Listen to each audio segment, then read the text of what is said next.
We all want to feel happy, and it's possible. No matter what is going on in our life, there are techniques, there are approaches, there's a way to think of the world that creates happiness in every situation.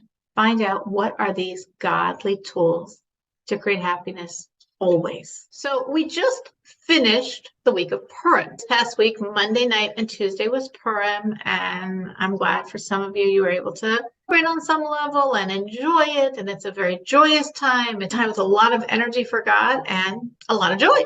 On the coattails of Purim, I wanted to discuss this idea of how we can always be happy. It's based on a talk a little Bob Jarrett. This talk actually is connected not to Purim directly, but to the day after Purim. The day after Purim is called Shushan Purim. Now, what that means is there's Purim. That's the big day, all the joy, all the celebrating God's enormous love, salvation. And then the next day, the people in Shushan, the capital of the Persian Empire, they celebrated their victory because they asked from the king permission to have one more day to kill out all these enemies that are trying to kill. And Ahasuerus granted it. The first day they killed out 500 people, the second day 300 people. And so they rested and celebrated a day later than the rest of world Jewry. And that's called Shushan Purim, the Purim in Shushan. Now, nowadays, the only place that Shushan Purim is celebrated with all the laws is not in Shushan, but in Jerusalem. The reason why it's not celebrated in Shushan is because we don't know precisely where is ancient Shushan. There are archaeologists that are speculating what they believe is true, but we're not going to buy into their speculations enough for Jewish law. So therefore, sages rule that any city that was walled at the time of in Israel, at the time of the miracle of Purim, celebrates on the Shushan Purim day the same way the city of Shushan should. But again, nowadays the city of Shushan doesn't. And the only city that we know for sure 100%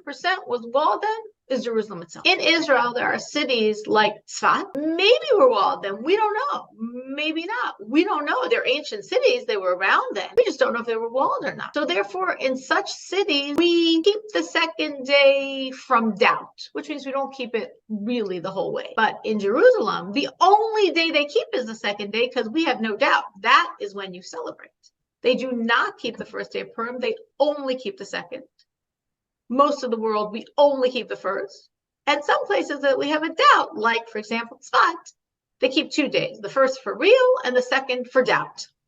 Now, what in the world does Jerusalem and a walled city in Israel have to do with the miracle of Purim? Sages wanted to make sure that Israel, the land of Israel, was connected, was tied into the miracle, was remembered in some way. And therefore, they instituted that just as Shushan has a special day of celebrating, unique from the rest of the world, the walled cities in Israel, the walled at the time of the miracle of Purim, should also be part of that special, unique status to remember Israel in the miracle as well, which again nowadays means literally, absolutely for sure, only Jerusalem. So we have Purim. Then we have the next day where if you live in Chicago, you don't keep it from the law, obviously, like that's only kept in Jerusalem. You don't even keep it from doubt. We're not in Israel and Chicago wasn't existent by the time of the miracle of Purim. But even if it was, it wouldn't count because it's only a walled city in Israel. So what did we do here in Chicago on Wednesday? We didn't say some of the prayers of lamentation.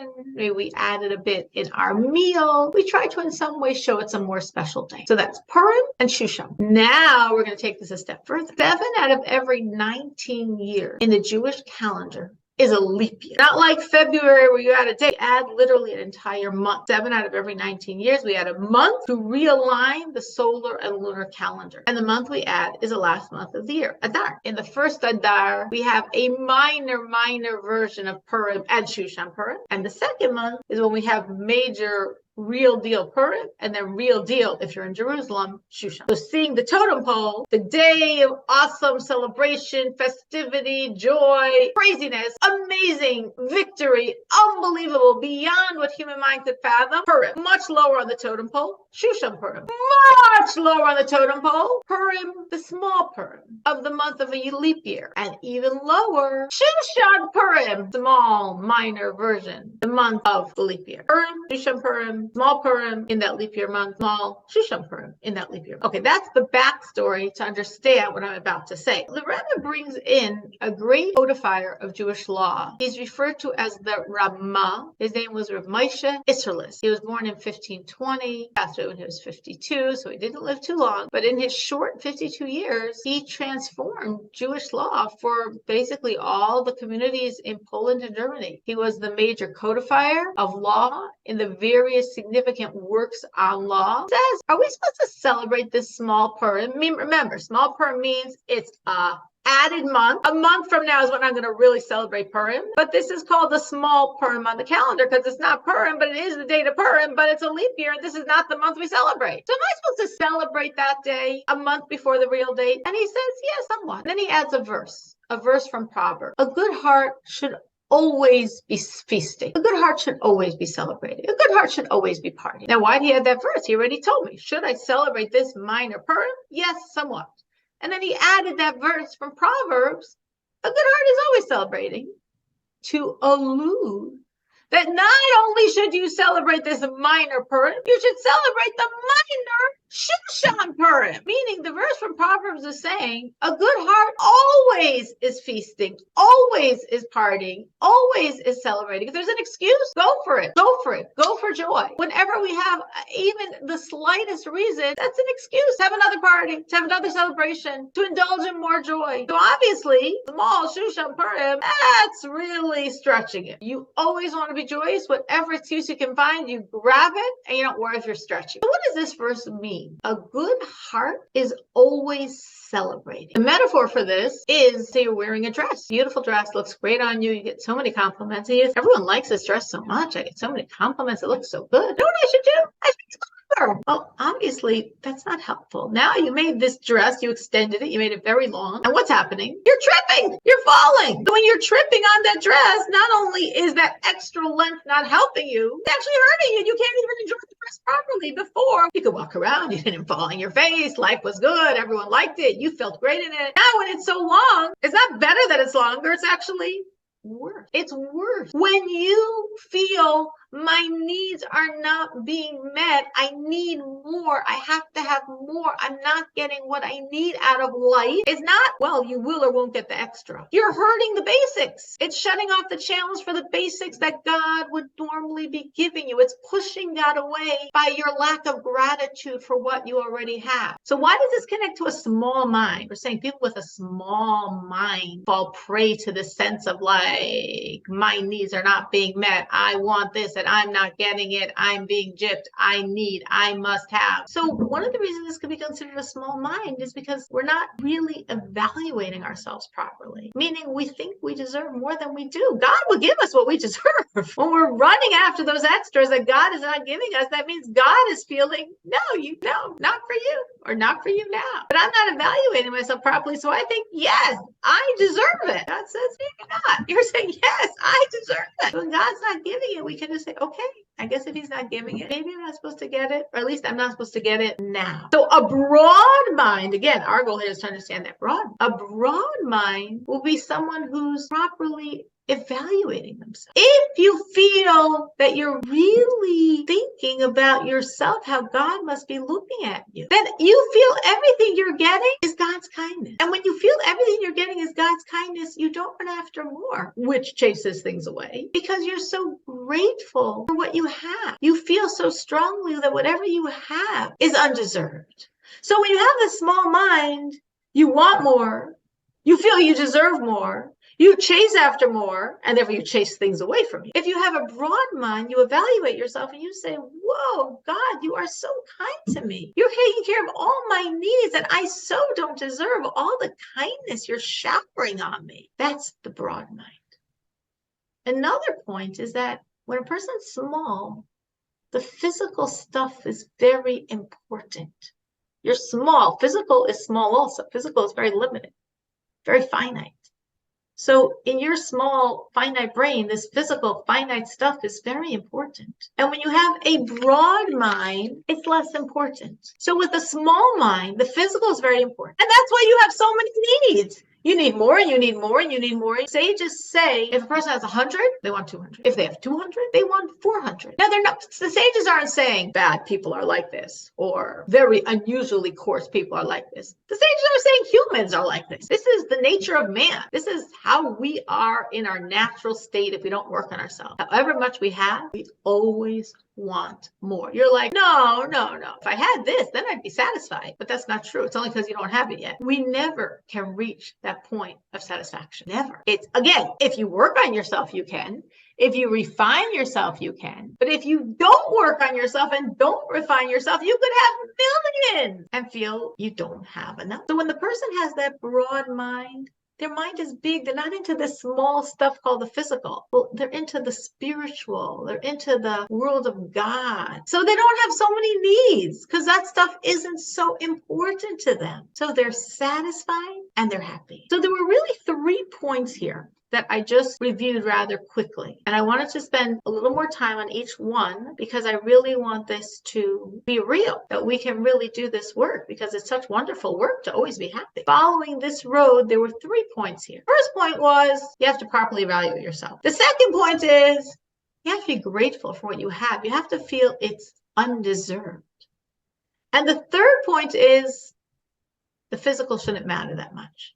The more it matters, the less satisfied you're going to be. So I want to unpack each one of these 3 ideas: properly evaluating yourself, grateful for what you have, feeling it's undeserved, and that the physical is not so important. So properly evaluating ourselves, because what sometimes happens is we see how hard we're working. We see it. I mean, the only one else that knows it is God, right? We know how hard we're working. We know how much we're achieving, and sometimes we don't realize if we're doing anything wrong. Meaning we can be very focused on our good, which is real, which is good, which is amazing, and we lose anything else. And this is part of being a healthy human being. A healthy human being has a strong self-love. That's a good thing. And our sages say self-love covers all flaws. They sort of move flaws to endearing quirks if it's in you and not in someone else. So we really need to recognize this, that I have a very hard time seeing my flaws. It's just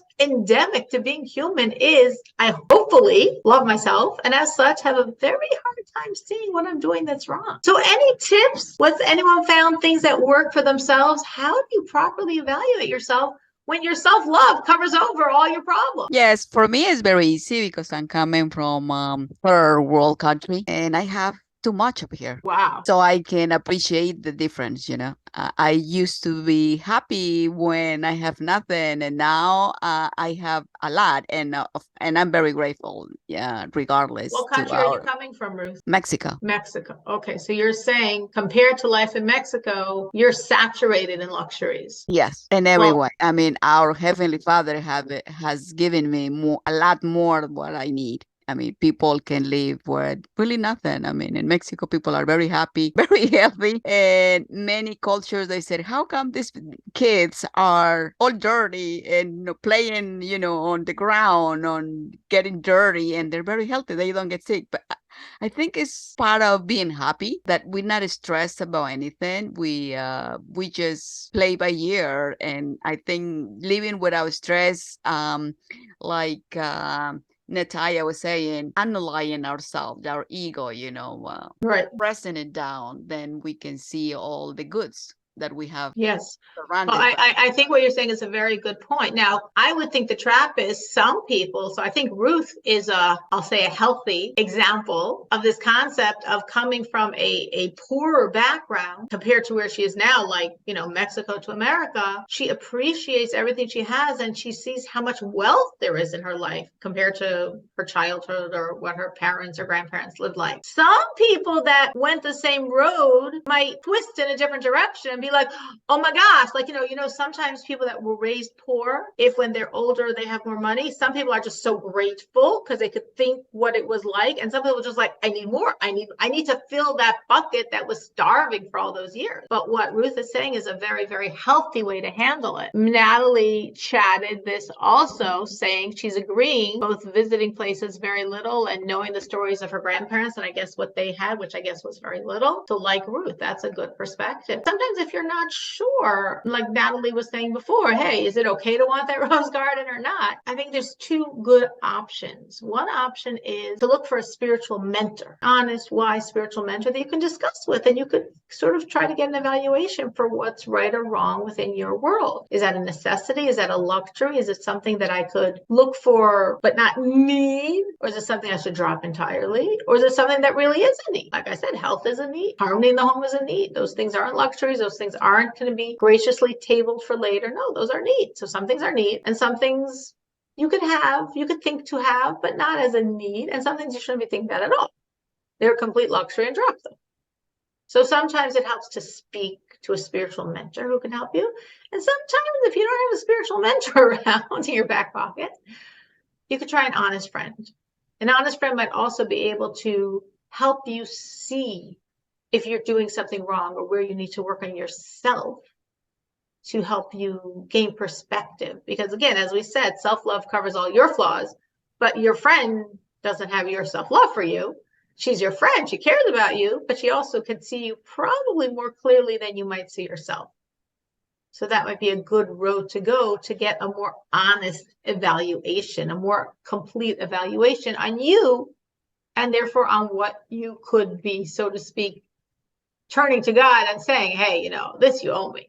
The second point is the idea of being grateful and feeling that whatever we get is undeserved. Beyond the fact of if you properly or improperly evaluated yourself, even with a proper evaluation, some people could have the attitude, I deserve it because I'm serving you, God. I mean, everyone on this class is serving God. So, hey, I'm serving you, God, so I deserve it. Some people even don't think like that. It's just all the norms and extras that I see with others, I assume I should get as well. That's just life. Like Ruth was saying, she has this perspective, and even if she sees a lot of extras in her world, but she doesn't think they're coming to her because she knows and she appreciates what she has compared to where she was born and what the life was like there. But it's very human for people to get swallowed into what other people have, and that creating your new norms that make you unhappy because you don't have them. Very sad. Someone I know, she had been in a small apartment and she just moved into a larger apartment. I went to visit her and she moved into a larger apartment. I was so happy for her. And on the day she moved into this larger apartment, she was telling me how a friend of hers just bought a house. And she felt so bad because she just had an apartment and her friend had a house. And I felt like, here she has an opportunity to rejoice. Rejoice in the good she just received. Rejoice in this big, beautiful apartment. But she couldn't rejoice because she was stuck on feeling gypped. My friend has a house and I have an apartment. So it's always like that in life. Maybe in more subtle areas than that, or maybe in as blatant areas. That we always notice what's going on around us and we want it. And we feel it's not fair. Why are we not getting it? And we feel we deserve it as much as they do, if not more. But then there's gratitude. Gratitude is gratitude for everything God gives you. And we're saying even higher than gratitude. We want gratitude compounded with, this is so not deserved. But we have this gratitude compounded with not just gratitude, but I don't deserve it. Why is God giving me so much, far more than I deserve? Because we know that God will never be indebted to us. God will never, ever, ever have a situation that we give him more than he gives me. So whatever we give him, he gives us back and again and again. And when we live a life that way, that we're understanding that Hashem is always paying me back every time, every moment, for everything. It's such a, like Natanya said, it's such a humbling thought. It's such an ego-releasing thought. We understand that God gives us all day long. He's not only giving me all day long. He's giving my children. He's not only giving my children. He's giving my parents. He's giving my grandchildren in ways I don't and maybe never will know possible. We know that really now at this time, There's a lot of miracles flying around. And we say this every day in our prayers, 3 times a day, that God does miracles, goodnesses, and wonders. If we always have been saying it, what are we saying now? But as we open ourselves up to it, we will feel this. We will feel this more intently. God is doing enormous kindness for me every time. And when I really, really get that, my gosh, who am I? What am I for God to do another miracle for me? Another wonder for me, another kindness for me. I'm nothing. I'm nobody. I don't deserve it at all. And God keeps pouring on me these kindnesses. God keeps pouring on me these miracles. God keeps filling my bucket again and again and again. Now, usually we have spoken, of course, before about gratitude in this class. And obviously gratitude is always great. Gratitude puts us in a good mood. We should be grateful because God deserves us to be grateful. He's giving us so much. We should be grateful because the more we're grateful, the more it opens up God's channels of giving us more. And now we're saying, beyond all those are true and all those are happening. Beyond all those, the more gratitude we have, it's bringing God closer to us. And that's really filling us more than anything else, is that closest to God. And that's what we get by being grateful and feeling undeserved. I can't think of a different word for it. Really, really, really, really undeserved of all the good God's giving us. If you have this feeling, if you feel grateful and you feel this sense of like undeserving of all God's giving you, you're not going to be chasing after more. You don't even deserve what you got. You're so grateful for what you got. And that's good. Because if you chase after more, we're saying that pushes away what you should be getting. And you don't feel very happy. But when you feel, thank God, your needs are met, you're content, you're getting far more than you deserve. It's so kind of God to give you everything you have. And sometimes, like Ruth said, she's coming from Mexico, so she can appreciate all the luxuries that she has now compared to what life was like then. Well, what about the rest of us that don't come from Mexico or another third world country? But sometimes even in our world, we're aware of people that have so much less than us.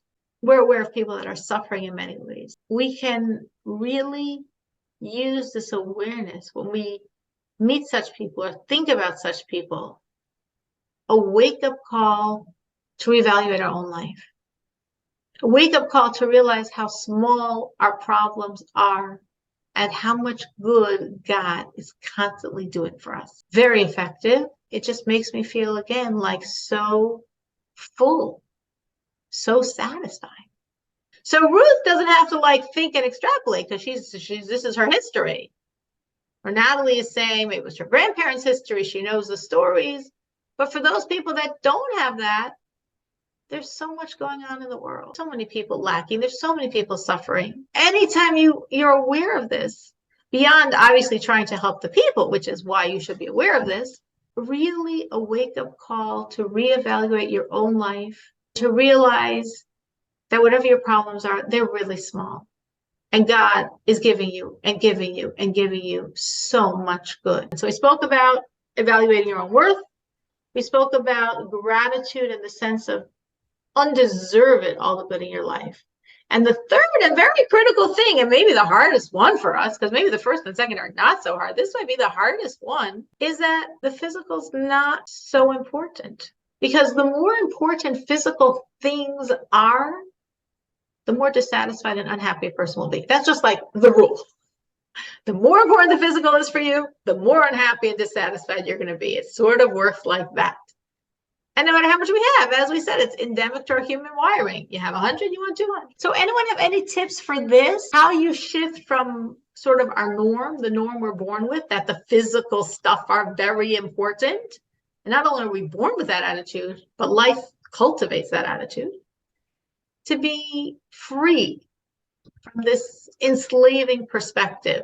Anyone have any good tips for us? Well, in my case, I like to go back to where I came from. I was happy, but I always say, well, it will be better if I have this, if I have that. And then when I have it here, I want more and more and more. So I stepped back and I said, no, I have to stop, rewind, and start all over. And I don't need more than what I have, because I know I was happy before with nothing.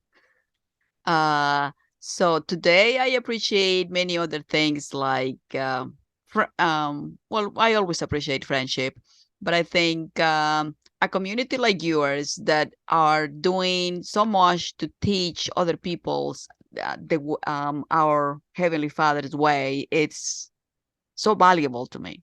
Thank you. Uh, to see, to learn for, I mean, everything that you guys have done for the world is standing because of you, all of you.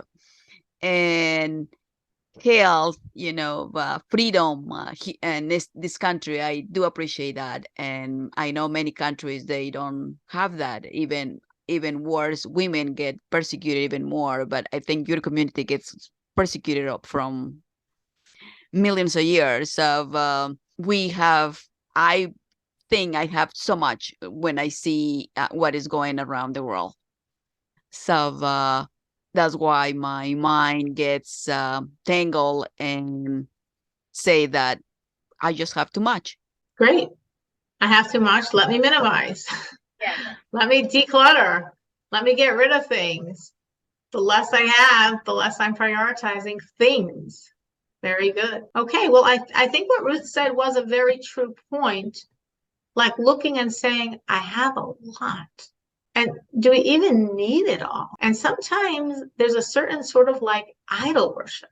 Now, idol worship doesn't only happen to be in acquiring physical things. You can have an idol worship for money in general, if you spend it or save it. You could idol worship money that you put in your bank. Idol worship cleanliness and order. Of course, cleanliness and order are good things, as is having money.